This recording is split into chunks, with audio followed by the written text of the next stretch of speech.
this incredible stacking thing that goes on with story and perhaps with poetry in the same way, where you can tell a story, one of those archetypal mythological stories that all cultures have, that all cultures are built on. And you can hear that at different points of your life and receive different wisdom, Yeah. knowledge, or insight. That's the power and Mm. beauty. They're deceptively simple, Yeah. but they're so full. Yeah. They're containers that have everything you need to know about being a human being. Yes. And it's this the beauty of that is that you can tell it to a child, and what they need at that point they take from it. Yeah. When they're a teenager they take something else, and when they're 75 or on their deathbed Mm. they could hear that story again and receive something else. Yeah, sure. You know, that and I wonder if poetry does the same thing. If it may have no relevance. You may know a poem and read it, and it doesn't do anything for you until a point in your life when you're ready to hear it Yeah. and you can actually receive it. You know, Yeah, I've sure. heard that. I have in great sort of songs like Bob Dylan. I've definitely had experiences of understanding or receiving something from a Dylan song that, even though I knew it really well, it hadn't got in deep until a Yeah. certain thing had happened in life, and Mm. then Yeah. it made sense. Yeah. Yeah. It's a coming together of pieces and a sudden unlocking of understanding or appreciation in some way. Yeah, Yeah. that is so fascinating. That Yeah. thing of it doesn't. It's like you can't point directly at something, because if you do that, it loses its meaning. So you kind of hint at it. Mm. Somehow that contains more information, Yeah. even though it's counterintuitive. It's like, you know, the edges of a thing contain more information than the middle. It's Yeah. the same, you Yeah. know. Yeah, sure. Yeah, I think that's like I was very when I first started writing poetry, like uh that sense of like the essential ambiguity, and it's the wrong, maybe not the best word to use it, but it is like there's something which it's like, you know, in a poem, like many poems could be about well, they yeah, they could be about, they could be about everything, but maybe they're not about anything, or maybe they could be about anything but they're not about everything. You know, it's this kind of like, as you say, for particular people they will have a very particular resonance, and like people, you know, you build a relationship with the poem that you love, and like it goes really deep, you know, and it contains that multitudes, whoever said that, but it's a fine balancing act to create something like that, to, because you know, it's so bound up with our individual experience, and yet it's revealed to be something which is universally, or if you're successful, or as near as successful as it's possible to be when creating art, like something which is truly universal. And like there's that quote by Carl Rogers, I can't remember, but like what is most personal is most universal. Like the success of a poem comes through in how closely you, as you in the world, have seen the world. Um, and like the great paradox is that that's what everybody connects with. It's like your Mm. deeply, truly individual human experience at that moment in time, and people get it. So it's almost like, you know, the thing which the one thing which people will connect with and empathize with is is your own individuality, your own individual experience, which is totally distinct from your ego. It's not what you think, what your ego thinks you are, and what your ego thinks you want to say, and your intelligence and your wit and your facility with words and all that. It's like, no, it's who you have been in that moment, in connection with the world around you, that people will connect with in themselves. So it's like a Yeah. tremendous balancing act. Yeah, um it's a reflection. So it's so yeah. you're meeting this kind of truth or this mystery or whatever it is, and the more successful you are, or the better the poem or the art, Mm. it's determined by how clean the reflection was. So the light is bouncing off you, and Mm. what comes back is the art. And if your ego gets in the way, or your head, or whatever, or you try and Yeah. be clever, then you muddy the signal. You Mm. fog the mirror, and what comes out is unclean. It's dirty in some Yeah. way, and that makes it a lesser thing. So it's showing your image, but it's your true, authentic image without, as you're saying, this separateness where Mm. it's just the truth of who you are. Yeah. Yeah. Having the experience is reflecting Mm. this deeper nature that everyone has experience of, or knows, or recognizes when they see it. They know it when they see it or hear it, or Yeah. it could be in a painting, it could be in a song, and it just arrives and you know it. It's pure, it's authentic in that way. And Yeah. so every artist, all the great artists were the ones that could just reflect the light in a clean way, Yeah. and knew somehow, by fortune or experience or hard lessons even, that they just had to get out of the way, or just Yeah. Exactly. receive, bounce it, but keep it clean as much as Yeah. possible. Set yourself aside. Yeah. Yeah. Yeah. Yeah. Definitely. Definitely. It was interesting, like you said earlier, um, like that we don't value poetry maybe in our current society, and I think there's an element of truth in that, and yet um, it seems to be like in moments of crisis, Hmm. poetry does come back into people's lives. It's like, Funerals. It's yeah, interesting how much poetry gets into funerals.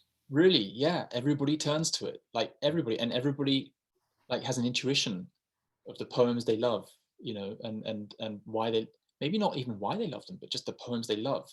It's like a deep, deep, deep sense I think people have, which is probably squashed when they're at school, of an appreciation and a love and a kind of valuing of poems. It was like a bit like when Biden got elected, and Amanda Gorman um, gave her, what the poem she read at the inauguration. It's like there was so much publicity about that, so much attention paid to that kind of delivery, and it is those moments where poetry suddenly goes like full center Hmm. into people's lives. I mean, maybe I'm having a biased perception here, but it certainly doesn't go unnoticed. I think in people's everyday lives, like they come up against the fear of not getting it, the fear of not understanding the poem, the fear of like, oh my God, it's like, what is this? Just say what you mean, etc., etc. And there's an element of truth in that. A lot of poetry, especially poetry from academia, um, which either either is a PhD in itself or has required a PhD to write or whatever. It can go off into those very kind of esoteric, niche ivory tower domains, which is like there's a place for that. But in people's lives, Hmm. to help people live, like which is going back to that oral tradition, that's what poetry serves, I think. And so like I can't imagine a world in which it completely vanishes. I think if that happened, maybe people would realize like something's missing. What is it? Oh, I don't know, but maybe they wouldn't think it's poetry. But there's definitely a danger of that. Like there's definitely a danger of that. I was reading. Although it probably, songs, music, that's kind of where Yeah, poetry's all right, isn't it? Because if you just read some lyrics for certain songs, people would just refuse them in the same way. But when they're combined with music, yeah, music is a great sort of lubricant. It kind of opens and smooths the way, yeah, so that and sometimes enhances as well. Can add an extra non-linguistic dimension to yeah, a word, or give it more power, or a phrase, yeah. because it kind of goes into that deeper rhythmical musical area. Do you write your own lyrics? Like to play? I don't know. What do you play? Guitar or piano or? Yeah, I don't really. I've written a few songs, Yeah, but guitars kind of, or music is something. It's something I just do purely for fun and for yeah, myself. It's not something that I've ever felt was something I could put out there. I was never comfortable in that sense. So I have written some songs or mm, some lyrics, but mostly the poems are just poems. yeah, But what's weird is that for years I didn't even read out my poems, and only recently have I actually spoken them. And of course, poetry is supposed to be spoken. This is what I've had this great realization that one of the big mistakes is that we're putting it in books. It's supposed to be heard. And in Yeah, a live situation, it's completely different. yeah, When it's being spoken and you're in that room and you're hearing those words, yeah, coming from the person to you, it's so completely different. And yeah. It it's really is. bizarre Like, to me that it took me that long to realize, oh, this is actually how poetry, maybe that's why it's not valued, because it's not spoken enough. You, yeah, you know, quite possibly. Yeah, I think like that was some advice I got really early on. I think from Ted Hughes, even he's like, when you read poetry, read it aloud. It's supposed to be read aloud. It really is, because like if you try and read it like you read a book, scanning, just da da da da da da da. yeah. It's a dead thing. You're reading it in totally the wrong way, basically. It's supposed to be turned over. It's supposed to be like it's supposed to resonate in your mind and in your mouth and in your body, and yeah, that's really really really valuable. But it's a question of time, I suppose. It takes time to read stuff aloud, and we're so used to just absorbing text, Yeah. absorb, scroll, absorb, whatever it is, and to sit down and actually let a poem wash over you. It's a really, in our world, it's like the most sort of counterintuitive thing you can do. Sit down and read a short text aloud to yourself and pay attention to the sound and the rhythm and all of that.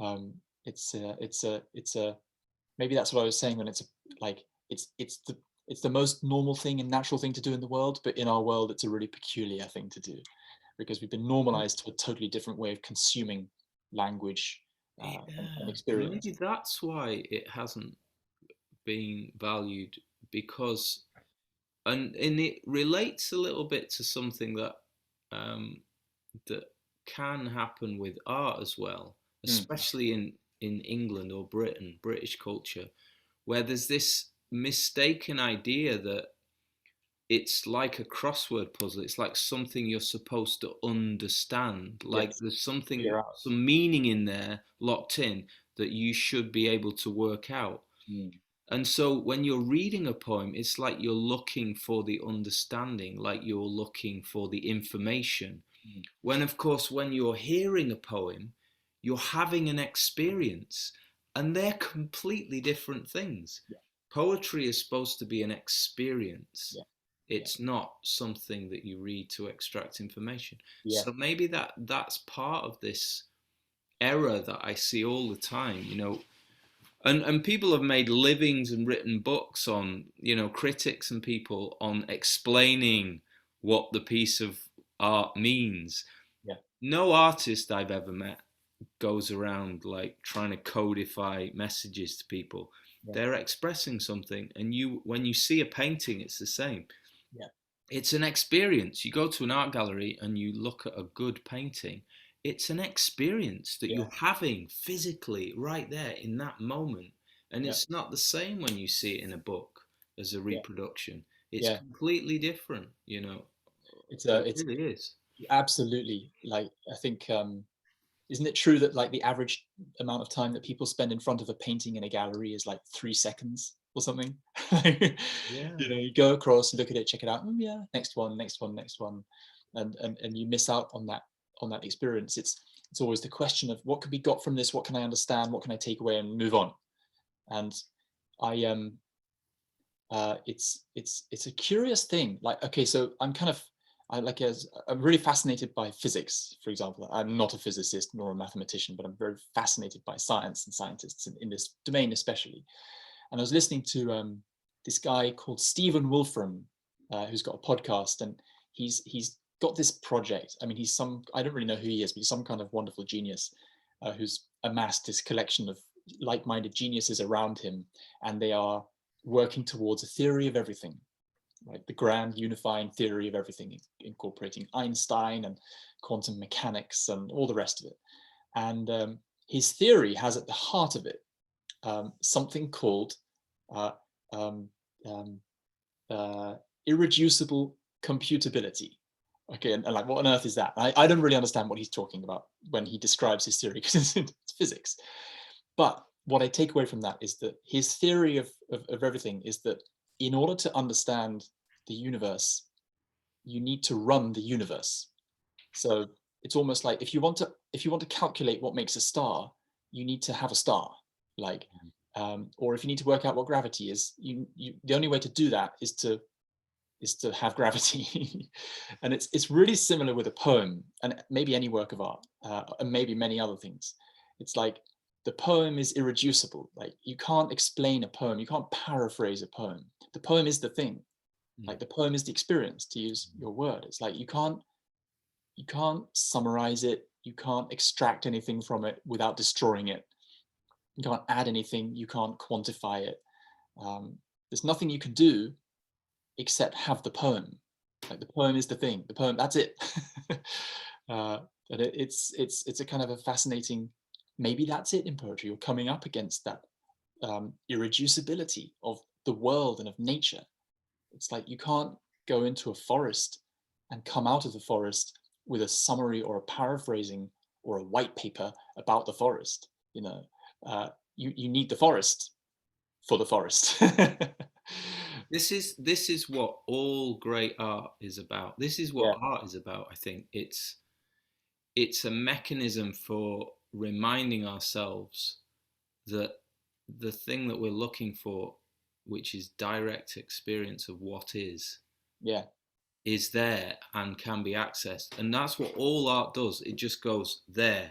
It's a yeah. reminder. It's like, here it is again. Here it is again. Yeah, The exactly. irony of Yeah, science going off on this massive long cul-de-sac or this kind of big circular journey yeah. back to realizing that just direct experiences is the Mm, thing that they're looking for. And yeah, it's all around them all the time. And every little baby is just doing it. yeah, yeah, yeah, yeah, There's a yeah, yeah, beauty in that, in this kind of yeah, absurd yeah. quest for understanding when literally it was right in front of our noses all the time. Yeah. It's this is it. This is And, it. and it's complete and it contains everything in that moment Yeah, that you would ever need. All the information is contained in every single moment. All the yeah, information you need is written into every single yeah. moment. And It's you there. have to run the moment to get the information that you need Exactly. You for got the to run. moment. Exactly. Run the moment. Okay, here it is. What is it? No, this is it. Ah, Yeah, yeah. yeah, yeah, yeah. And the Yeah, moment you try and abstract it or write it down or think about it or yeah, make a theory about it, you've moved away from it, yeah, further away. That it's so ironic. yeah, There's a kind of comedy and yeah. there's a poetry in that, a sort of beautiful, Definitely. strange poetry. It's such a balancing act. Such a balancing act. Yeah, trying to be present at the same time yourself and authentic, at the same time without ego, at the same time yourself, and then run the moment. Fwah. Yeah, Well, and they're all, all ego has a purpose. It's not all bad. this It's is really it's true. necessary. It's a necessary part of our makeup. Mm, Just like you say, it's balancing these things, isn't it? It's that kind of, yeah, it's a dance between all of this all the time because we are abstract, we are thinkers, we do go into this other yeah, universe, this other dimension of thought yeah, and imagination that isn't direct yeah, experience and is another territory yeah. that is definitely a part of what it is to be human, Mm, so is as valid in a way. But it's that there needs to be this kind of harmonious dance between them all, it yeah, seems. yeah. Between the And two worlds. art just grounds us again. It's like, Yeah, don't forget the mystery, don't forget this, don't forget what is. yeah. Here's the top up because you were a bit low, you were so far, Yeah, you yeah. know. Here's your spirit. Or here's the spirit. Yeah, Of which you're part. here's what's bigger than you, Yeah, and we don't really know what it is, and you don't need to know, you just need to know it's there, and oh yeah, yeah, remember the yeah, container. yeah, yeah, Yeah. yeah, Mm. yeah.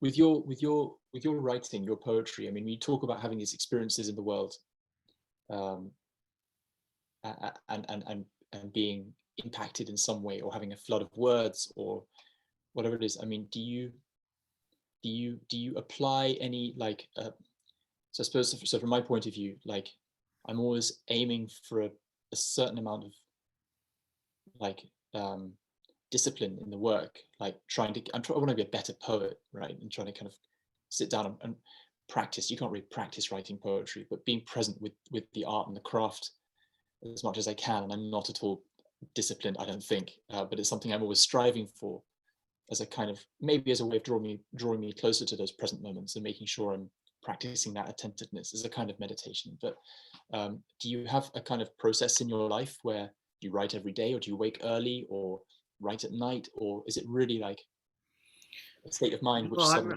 I think arrives for you?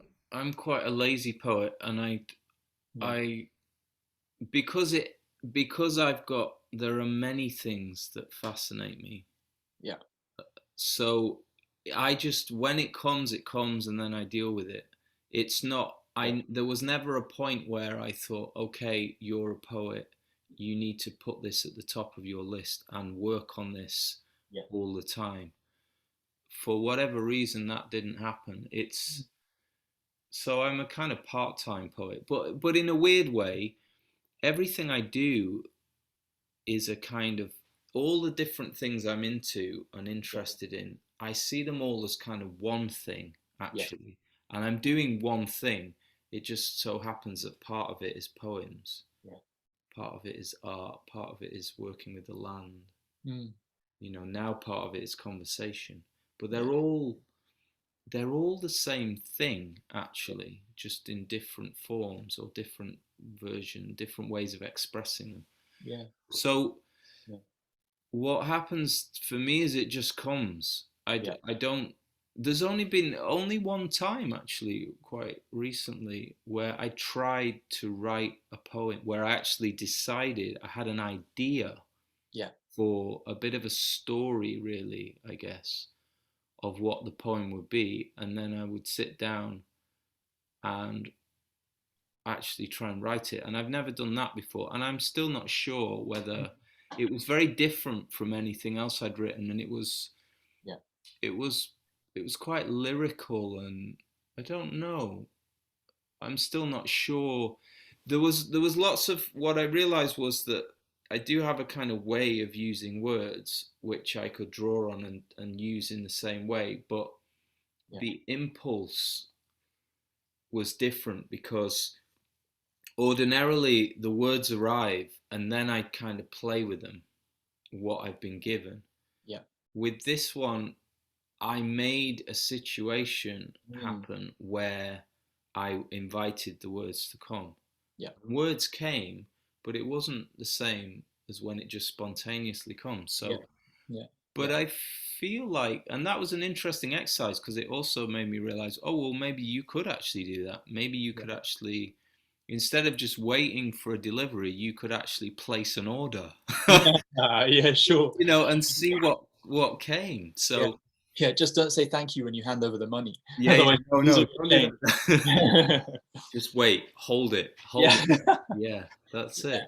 So Yeah. I think that's interesting because that was like a door open, and I suppose if I considered myself a poet and nothing else, and if I Yeah. Sure. perhaps when I was younger, I probably was closer to that in moments, but certainly now that I'm a parent and I have two children, Yeah. it just doesn't seem like that's something that's going to happen. Maybe it could Mm. happen later in life, that there may be a period where I just say, okay, now I'm just going to be a poet for a while. Yeah. Because I have got to this place more recently where I've suddenly got this desire to paint Mm. and focus some real time on painting and art. So, there may be periods like that, but it's always waiting, and I'm always open. The door's always open, Yeah. Yeah. and periods will go where nothing. I'll just I'll hear a word or I'll write a Yeah. phrase down, but I may not use it. And then something, usually it's when something happens Yeah. or I'm out in the world and It sounds like a really beautiful condition to be in. I love that. Like the condition of waiting, patiently waiting. And there's a sort of, because for me, like I know I have a tendency over-identify with poetry and creativity in general. And I know I get very kind of like, if I'm not writing, I'm like, I'm not writing and I should be writing, and this is what I set my heart on, and kind of identifying it in a not constructive way often. But on the other hand, like, as you say, it comes, and it usually comes when you're just chill, and I think there's is it Sanskrit? I can't remember where I heard this word. Maybe it was from, there's a poet called Maitra Bandhu. I can't remember, wonderful Zen Buddhist poet. And I think he spoke about this in an article somewhere, but it's this idea, and I'm mispronouncing it, but it's shraddha or sraddha. I can't remember, but it's like a faith in the abundance of the imagination to reveal and provide. Like, that's my understanding of it anyway. But it has built into it this condition of patience and waiting and trust, and not searching as well. Maybe not grasping. Yeah. There's a more kind of feminine side to it where it's a receptive thing. Yeah. Maybe it has to be that. So it could be that, you talk about, it's interesting, maybe when we're in those moments of pushing or searching or trying or seeking, that we're actually closing the door. Yeah. We have to go into a more passive, receptive mode. Yeah. And for you, so is it because your time is being taken by other things that you think that you're maybe putting yourself under this pressure, because you're conscious that you're spending your time sort of, I'm not sure, with your work? I'll definitely look for excuses. I'll definitely look for excuses. I don't think there are truly any. Like, there's you can always carve out a bit of time. I think the thing for me is there's a certain amount of trepidation and fear associated with creativity for me, and so I have to face that when I sit down and work on a poem, or if I've worked on a poem, I have to face that fear when I pick it up again and look at it again, because I have expectations, and I expect it to reveal something about me that I wish was true, like, oh, you're a genius and you're smart and you're creative and blah, so it's a very kind of ego-driven process in the negative sense, I think. And so, say more about what. So, what is the nature of the fear? What is the fear about then? Yeah. So, the fear would be. It's a good question. The quality of the fear, the nature of the fear. It's yeah. I want there to be. So part of me would like, okay, so maybe it's embodied in this idea of like, I'm a poet, which kind of encapsulates that identification in an unhelpful way. And so it sets up this expectation that if I write a poem which doesn't work, it attacks that identity, it undermines that identity. And I know I'm conceptualizing here a little bit, but that kind of goes to the heart of it. So like a while ago, when I did my master's, I was thinking about that problem of like, oh, I'm a poet, I'm going to be a great poet, all the rest of it.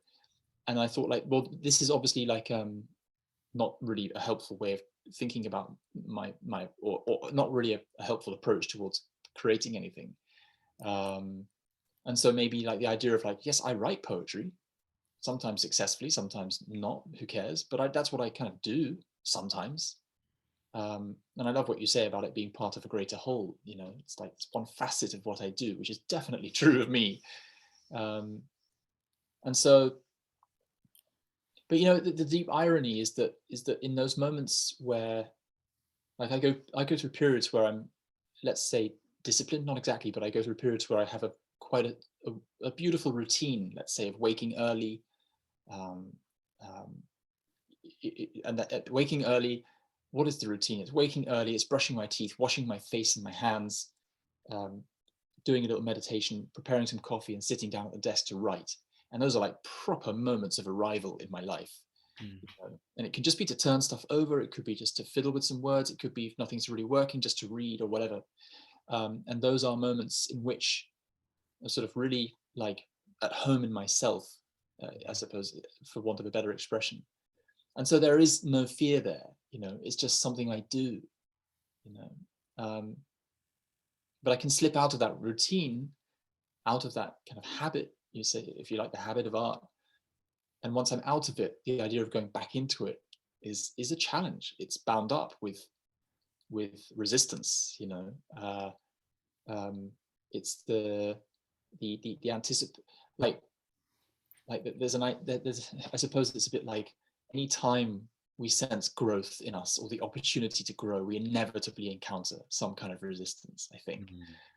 Many people do, I don't know, but like it's always, there's always, even if you want to be a better chef, or you want to start a business, or you want to go running, or whatever it is, there's always going to be a challenge that you have to overcome in yourself, which, even though like rationally this is going to be great and beautiful and wonderful for you and healthy, and you're going to be a better version of yourself, and engaging in a deeper way with your life, your family, your children, whatever it is, there's something which is going to hold you back and say, no, no, no, no, no.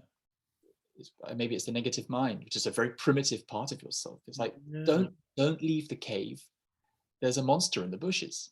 It's like, you might fail, or you might, it might not work out, or you might just get eaten. This is a really important thing to talk about. I'm glad you brought this up, actually. So it's this, there's two things that come up when you're talking. One is you're honoring yourself, your deep true nature, which is that of being a poet. And this isn't an identity thing. This is the thing that made you write poems in the first place. So to set aside that time, you are honoring that part of yourself. Yes. And when I think about that with me, and I have the same thing where, life, because of all its requirements and demands, can make it very easy for you to neglect the time that you're giving to that true part of yourself, unless you found that way to make being that the thing that makes you a living, and everything else has worked out in that sense. But if you haven't quite worked that out, it can be really hard to dedicate that time. And yet, and this is what I have to keep reminding myself, it's so essential to create that time and to honor that part, because if I don't do that, I'm so unhappy, I'm so crap at everything else I do. And a woman that I knew briefly, who died, an artist called Kathleen McFarlane, who was a Norfolk artist, she I heard this sort of secondhand through somebody else, but she talked about feeding your soul, how it's really important to feed your soul, which is like going out, giving yourself time to say, go and see art, or go into nature, or do whatever it is, have your coffee, do your routine, whatever that thing is that kind of puts you in that place where you are being the artist, the poet, and you're giving yourself that space, you're honoring it, and then you're allowing the possibility of this thing, of it happening. So the practice, building in a practice, I think, is a really important thing. So, when I talk about the poems, I'm saying, well, they just come, and that's okay, because I'm comfortable with that. But now that I want to do the painting, I have to make a commitment to give myself some time. And it is that fear. There's a self-sabotage. There's a little tiny afraid voice that's saying, maybe you're not good enough, or it'll be a waste of your time, and you should be doing something more responsible, like earning some money, or so it's overcoming that, because what I do know is, once I do it, once I set aside that time and I have that experience, even if I don't create anything, even if I just inhabit that space and become the painter, and be in the studio and enter that state of mind, because it is an altered state where I'm just almost like where I cease to be, where there's just this thing happening, where I'm just observing something happening, which is this blissful experience. Yeah. That's so important. And it's me being completely who I genuinely am. Yeah. And if that isn't valued by my culture, then my culture is at fault, Yeah. because Sure. the universe wants me to be that. And that's why it feels so right in those moments. Yeah. So anything we can do to sort of trick ourselves or force ourselves or make ourselves go to that place Yeah. has got to be a good thing. Yeah. But Definitely. the Definitely. habit is Yeah. important, isn't it? It's the habit. The habit. Yeah, because I think a habit by definition is something that's unquestioned. It's just something you do. It's just something you do, like anything, like brushing your teeth or whatever it is. Yeah, I think it's a fascinating thing. Yeah, yeah, that the precariousness of being found out or not being good enough or whatever it is. I think like when you do make those steps, when you make that space, when you honor that space, like yeah, the universe responds, in a way, like in often unexpected ways. But it's a commitment as well. I think that it sends out those ripples into the world, beyond you, within you, in really unexpected ways. Um, People respond. It's what the quantum physicists are looking for. It, Yeah, it yeah, happens. It yeah, does. yeah, It's sure, probably like broadcast right the way through the whole universe in that totally. moment. Yeah, you're entangling yourself with like Completely. Something like that is cosmos. happening. Yeah, Something like that. yeah, I think so. I think so. Like I love this idea. There's a beautiful book, which I usually have to hand, uh, by Stephen Pressfield, called The War of Art. And it's a really concise, short little book, in which he talks about this thing about the resistance we encounter when we try to create stuff. And the way he talks about honoring that space is like basically you're making your when you turn up, when you show up, in the habit of art, basically you're making the bed for the muse. Hmm. Saying, come on, sweetheart, why don't you hop in? And maybe she will, maybe she won't, but there's a pretty good chance if you do it enough, eventually you're going to win her over, or her or him, whoever your muse is. But Yeah, yeah. um, it's something really happens, yeah, when you honor that space. And it's yeah, what you say about like the responsibility question. And I've encountered that like kind of judgment before in my life of like, you don't have time for this, it's not a priority, there's money to be made, there are jobs to be had, and da, da, da, da, da. And yeah, those things are like important responsibilities, no doubt. And yet without honoring that space, as you say, you become bloody unhappy and very useless. you know uh, and mentally unwell eventually. Yeah, I um, think so. it's really, you can distract yourself, only so far. Hmm. And our culture and society is very adept at providing those distractions, Oh yeah. as we all know. But the muse is out there saying like, you're not paying any attention to me, I'm going to go off and find someone else. you know I've just Neglect. had a great idea now for Yeah, how to get paid. So as a yeah, poet, you yeah, need you need to team up. We need to go out and find some quantum physicists who are yeah. getting funded to research all this stuff and become the subject of the study, get paid to be a poet, and they Yeah, can measure what's going on when yeah. you're in that place and try and find out the answers Yeah, to their sure. fundamental questions, because that's where they should be looking. Yeah, That's where it's happening. yeah, sure. So maybe that's it. Maybe there's a whole kind of stream of funding that we can access. It's a really interesting idea, like the Yeah, Roger. fuck it. I might actually talk to some physicists and see if I Yeah, can get them well, onto it. there's a guy, Roger Penrose, wonderful English physicist, who Yeah, yeah. is studying quantum effects deep in the brain in something called microtubules, which are like within our synapses, and suggesting that consciousness is a fundamentally quantum effect of the universe and is pervasive throughout. And so maybe when we are like being, showing up as poets, there's something going on there, which is like this connection of seemingly disconnected things, but which somehow come together to reveal something which was totally unanticipated, but very true. It would be a fascinating like insight. What happens on a quantum level to the human brain in a state of creative inspiration? Good PhD title thesis. It is, isn't it? I Yeah. need to find that PhD Do person it. who's got funding to do it, who can just pay me and come into the Yeah. studio with me while I paint or Plug walk, you in. walk around. Yeah. Plug me Totally. in. They do it for drug trials, right? You can go off and get, experimental vaccinations and stuff. Maybe you could do it Yeah, as a career. Yeah. that's it. That is, there's definitely something in Yeah. that.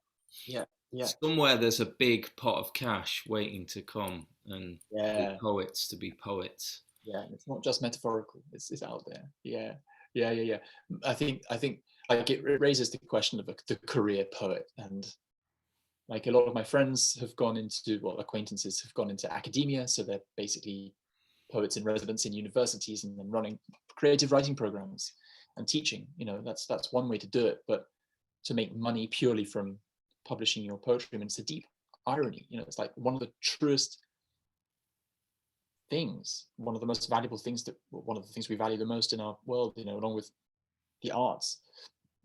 But at the same time, to turn it into money, it's like people won't buy it, and it's you encounter that in the poetry world as well. Like getting paid, for example, to go and read your poetry at an event is a very, very rare thing, at least in England. When I arrived in Germany, I was looking for a poetry community tentatively before coronavirus happened, and I decided to go and enter myself into a slam, like a poetry slam in Cologne. So I went on Facebook and was like, poetry slams, Cologne. Okay, found one that was happening, and I sent them a message and saying, look, I'm an English guy. I've just arrived in Bergisch Gladbach. I'd love to come and read at your event. My expectations were like, yeah, come along to our cafe. There'll be 7 people there. We'll give you a sausage roll and a glass of cheap wine, and you can read your poems. That kind of thing.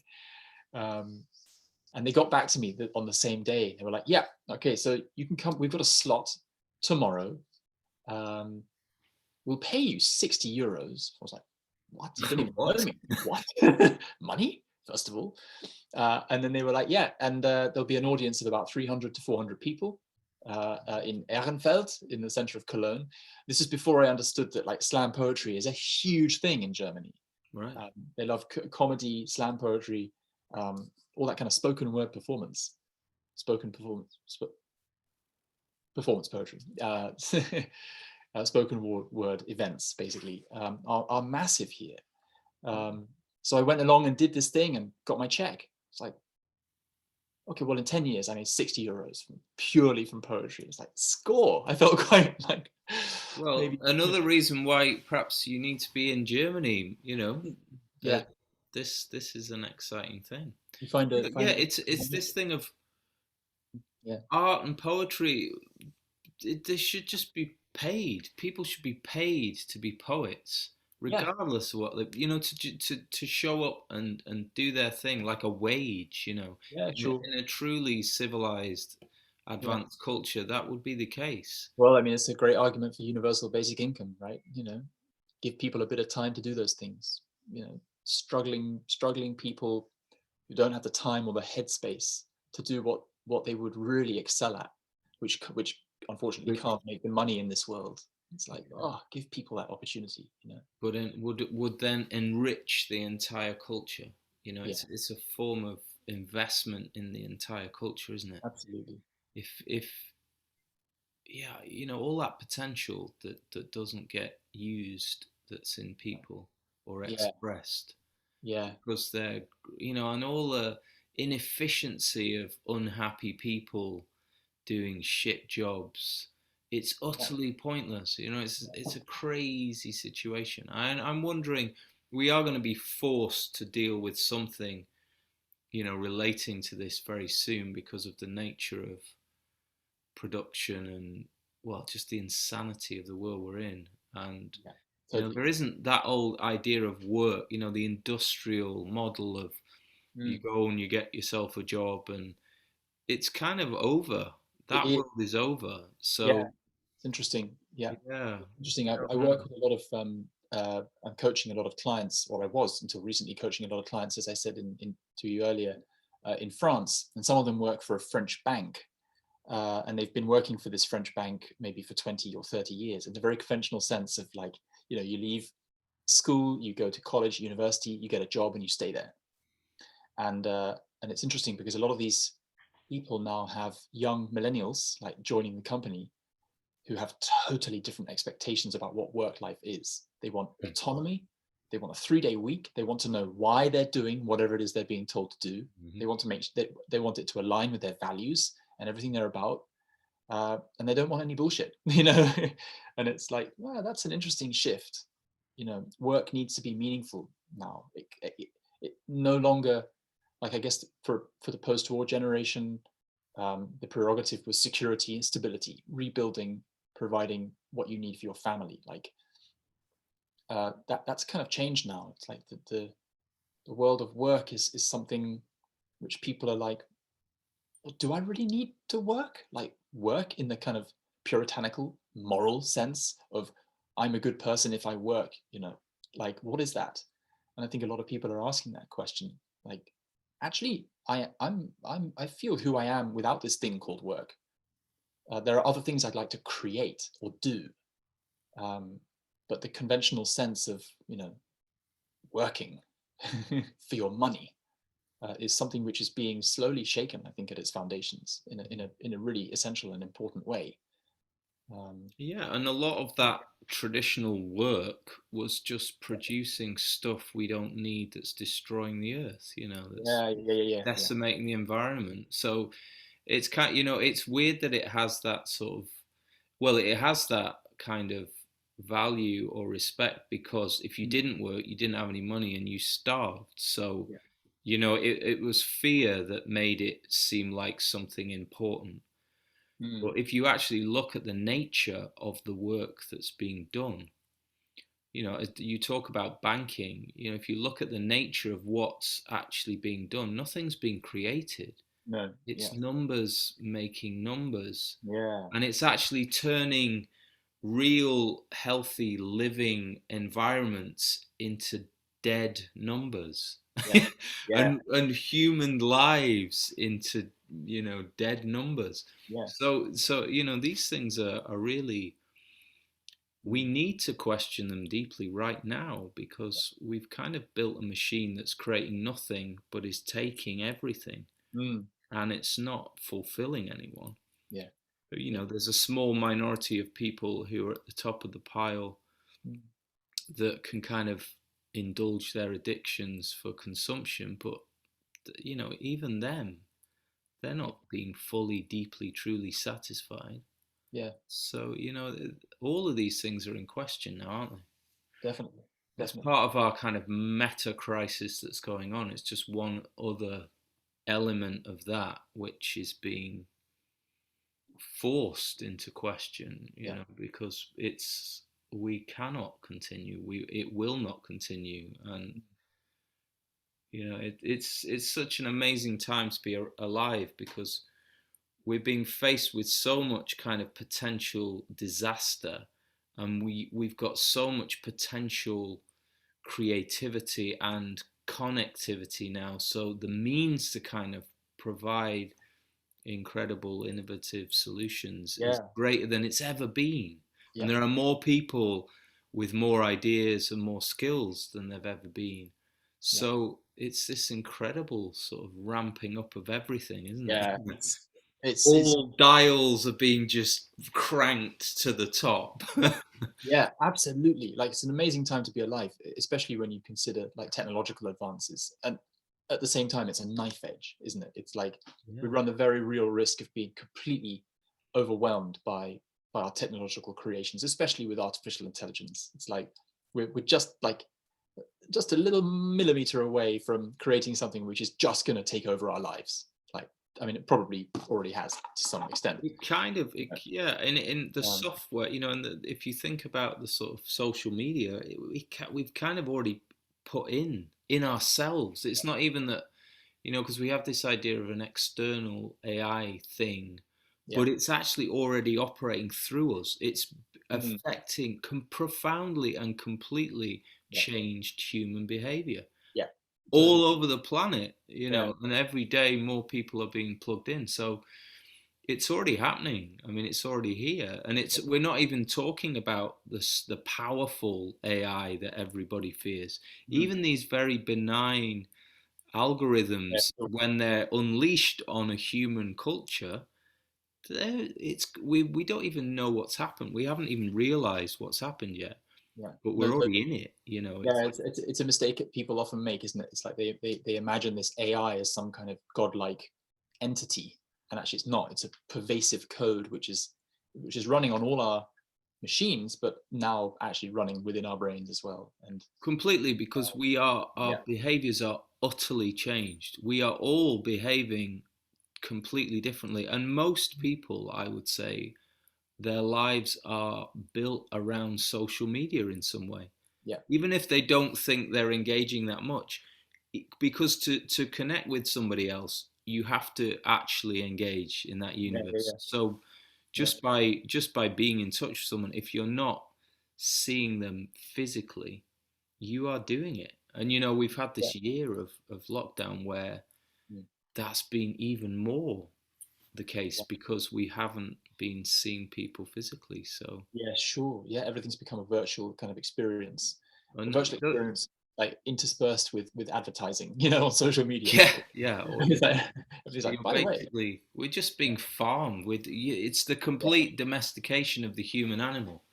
yeah, I totally. remember having an idea for an art exhibition I wanted to do a few years back, which was it was going to be set in an old farm. I was going to use all these buildings of an old farm Yeah, to put this kind of installation type event type exhibition, and it was going to be called the farm, the end of the age of domestication in the human animal. But I think I'm yeah, totally wrong. I think this is the beginning of the age of the complete domestication of the yeah, human animal. yeah.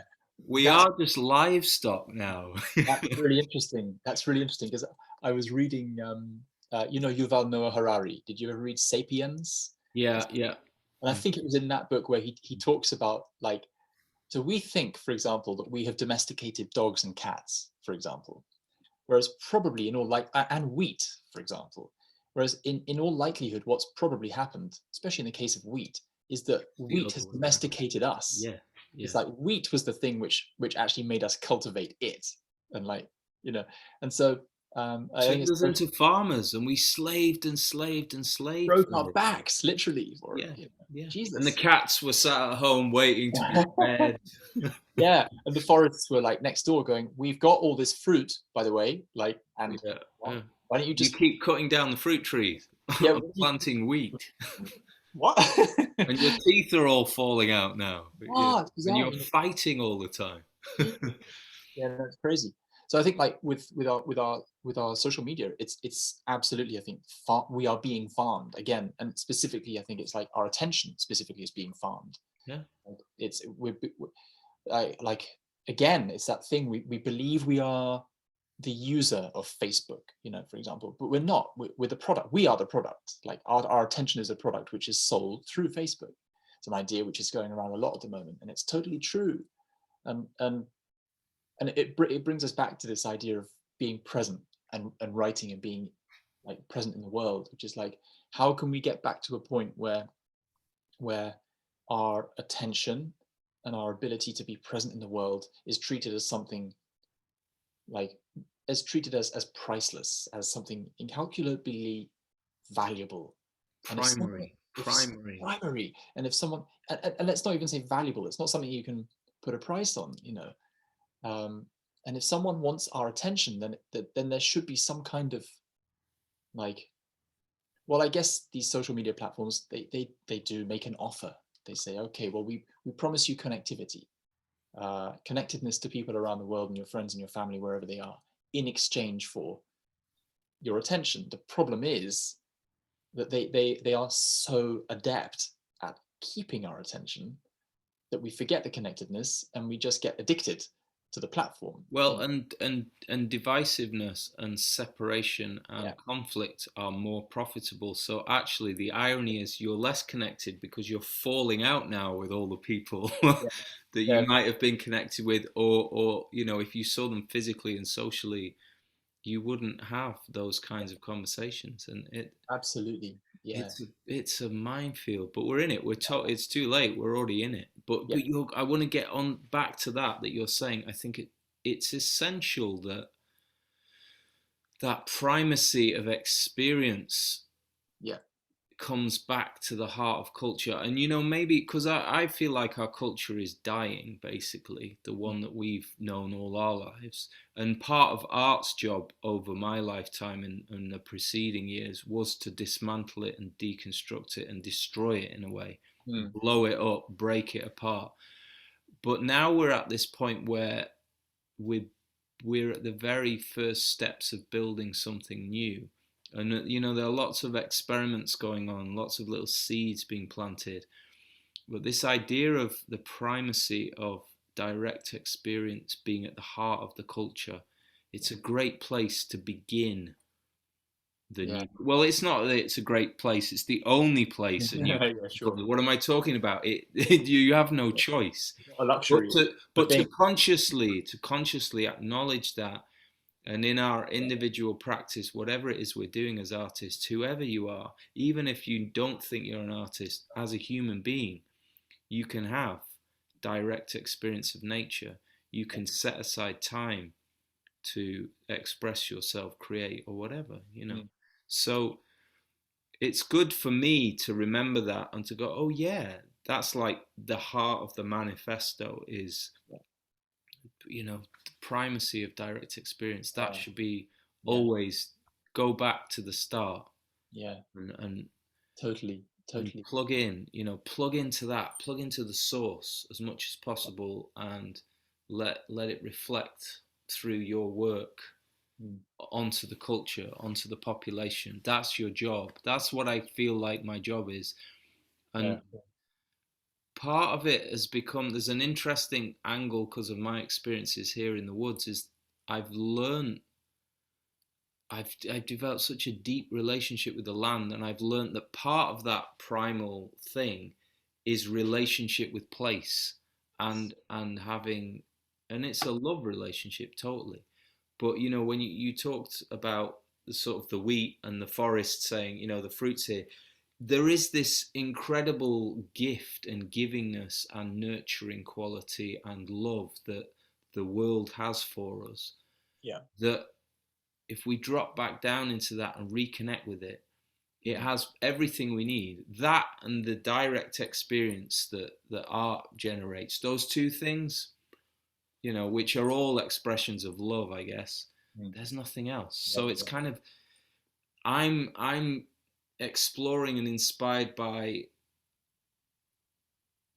using art and using practical everyday skills and relationship with a place as a vehicle to allow or to share with other people who maybe don't think they're artists or don't have strong experience of Oh God, place. it's so important. I want to kind of somehow facilitate that with the space that I have grown to love here. And enable those kind of things to go on. That's become so strong in me now, is that there is this individual part of me which is an artist and a creator, and I want to honor that and give that more time and a higher importance in my life. But at the same time, I want to connect with the community and bring them to the land and share that kind of just the richness of that. That's such an exciting idea, and it makes me like so I've started a project with a friend of mine who I got into touch with when I moved to Germany, actually, English guy called Henry, who's from Suffolk. Henry Fletcher. You don't know him by any chance, do you? I don't know, but maybe he's somebody I might talk to on this conversation. You would definitely, he's a kindred spirit, absolutely, and I've set up a project with him and another colleague of ours, Annie Wegner, who also is from Suffolk, which is like it's a storytelling sort of academy / platform / enterprise workshop facilitation group, and it's called Storylines, and we set it up at the end of last year. We've been building our sort of community online and reaching out to people and kind of doing the publicity, slowly chipping away at all that social media stuff, basically. But it just makes me think, like, your spot in the woods would be such a wonderful place to come and facilitate those kinds of events, like Mm. storytelling retreats, storytelling workshops in the woods, complete experience, campfire, um, building all of that. Let's do it. Sounds great. You've got That's exactly the kind of yeah, thing that I'm yeah, thinking. So I'm yeah, thinking like across, the whole spectrum of of experiences and workshops. yeah, So it could be creative, it could be well-being, it could be personal growth, it could be therapeutic or healing, it could be practical, like skill, like working skills, land working skills, green yeah, woodworking, growing, gardening, whatever. So mm, all of those different realms yeah, um, are part of it. Obviously, I mean, yeah. it's all of human life in a way. So that, yeah, that's an But, well, interesting idea. Let's when cook I, yeah, something up because that's exactly the sort of thing I'd like to be doing. So yeah. Well, when I come over to England next time, we'll drive up and see you yeah, do yeah, and give you a visit. That'd be beautiful. But I definitely. love like so one thing I have my little Kellerwohnung in Deutschland, in Germany. The Kellerwohnung is like a cellar apartment. Um, it's not a cellar, but it's a basement apartment, which is beautiful, little studio. But one thing I'm lacking is a proper outdoor space of my own, and I have like a deep desire at this point in my life to cultivate and grow, and to get my hands in the soil. Um, and hopefully I'll be able to move soon and expand a little bit and have a space where I can do that. Because for me, that's another source of deep kind of well-being, basically. Mm. And like I remember coming to see you guys when we were living in Norfolk, and like I had deep envy of your tractor, man, like your beautiful tractor that you'd restored. And I was like, every time I was walking around all these Norfolk barns and seeing these old dilapidated tractors, it's like, I'm going to get one of these tractors one day and turn that into a project. Because even with something so mechanical, like there's a deep kind of beauty and sense of selfhood and connectedness that you have in yeah, working with your hands. I lead a very cerebral life. I mean, I don't Yeah, not like an intellectual life, but I spend a lot of time coaching, writing, and doing these things, and I love that. But it's a disembodied kind of experience a lot of the time. I mean, poetry is not disembodied, because to write poetry you need to be kind of sensory, but it's not actually physical. You're not using your muscles mm. to do those things, and I think that's that's what we're designed to do, as a species.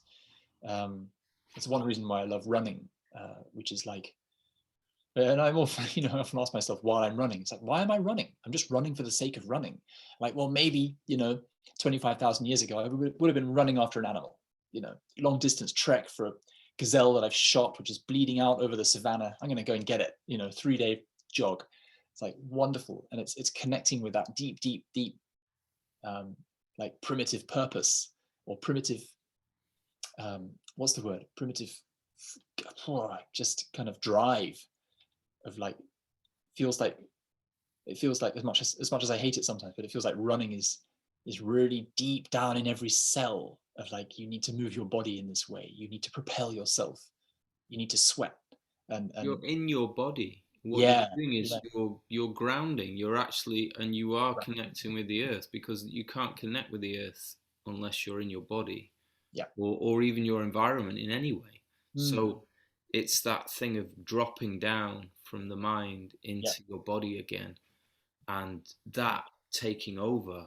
And so you can't help but experience the world. And you're getting that primal reality as well, because yes, you're yes, there, you're breathing, you're yeah, kind of pounding on the ground, you're seeing the landscape around, you're aware of that. So you're relating in such a profound way. yeah, yeah, totally. Completely. Totally.